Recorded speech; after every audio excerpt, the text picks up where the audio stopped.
Hello everyone, I'm Ramya. I'm an intern at Lexis & Company. I hope you all are fine and safe. Today, in this video, I'm going to discuss about a very common topic, that is dowry system, its causes and its dreadful consequences. We all know that it is a burning question of our society.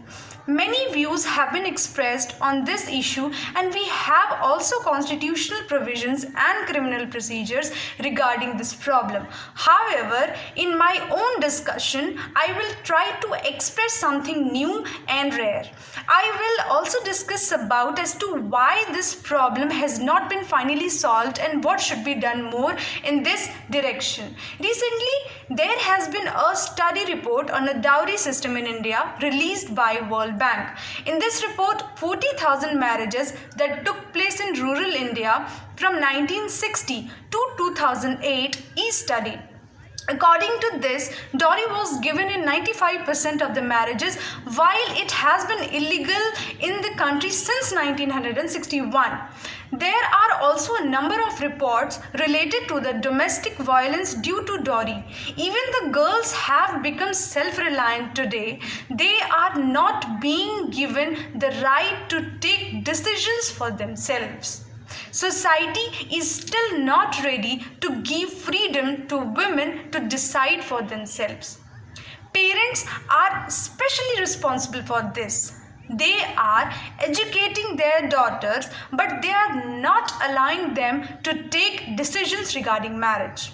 They decide the marriage themselves, and a dowry has to be given when they themselves decide the marriage.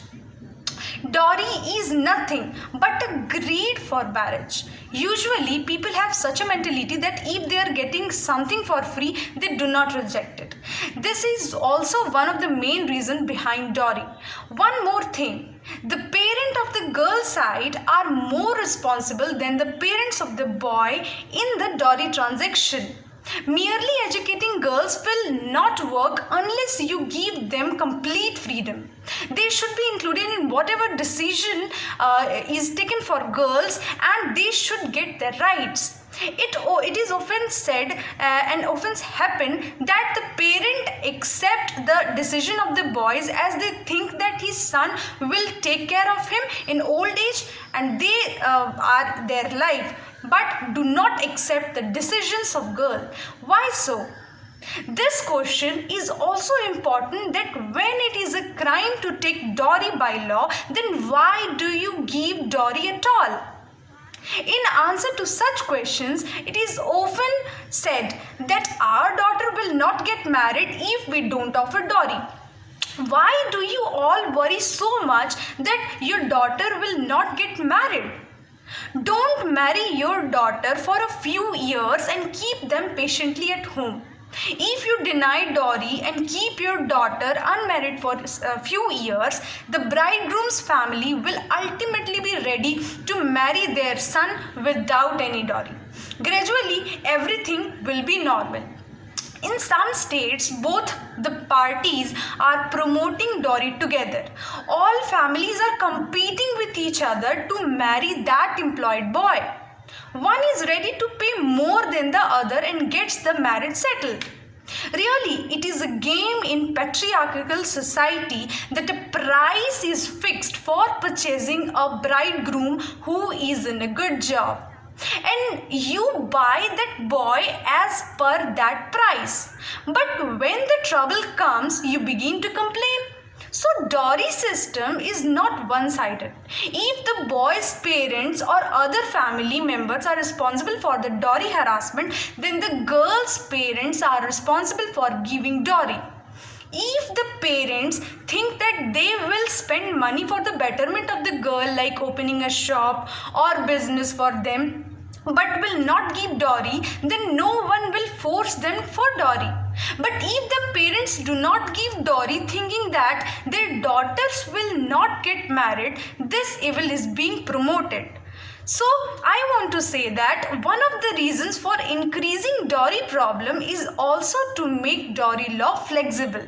Earlier people were very afraid of this law, but when the Supreme Court ruled that arrest that arrest would be made only after investigation in the dowry case. Since then, the fear of the people has vanished. People know that nothing is going to happen in this matter. They will prove the girl wrong. During the investigation of the case, the police would also keep the case hanging by taking bribes. And because of this, no one is afraid of the dowry law, nor is anyone being punished in this case. So let the law take its course. The court should take quick decisions by handling dowry related cases properly. Parents have to declare from the very beginning that their daughters will also get the same share in the property as sons, so the girls will feel safe and will not be worried about the marriage. At last, I want to repeat the statement that दहेज एक सामाजिक विकृति है और केवल किसी एक अंग को ठीक करने से यह दूर नहीं होगा. इसे ठीक करने के लिए पूरे शरीर को ठीक करना होगा. Thank you and have a nice day.